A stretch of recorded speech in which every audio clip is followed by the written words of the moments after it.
কিশোরগঞ্জের ভৈরবে RAB 14 CPC-2 অভিযান চালিয়ে এক মাদক ব্যবসায়ীকে আটক করেছেন।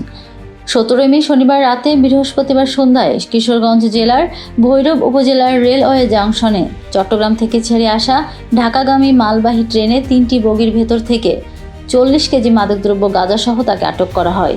আটক মোহাম্মদ আলমগীর হোসেন ব্রাহ্মণবাড়িয়া জেলার আখাউড়া উপজেলার দেবগ্রাম এলাকার মৃত মোস্তফার ছেলে।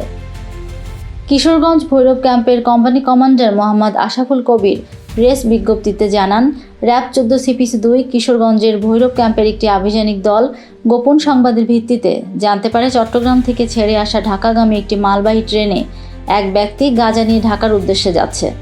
মালবাহী ট্রেনে 3টি বগির ভেতর তল্লাশি করে 40 কেজি মাদকদ্রব্য গাঁজাসহ তাকে আটক করা হয়। তাদের বিরুদ্ধে ভৈরব মডেল থানায় মাদকদ্রব্য নিয়ন্ত্রণ আইনে মামলা দায়ের করা হয়।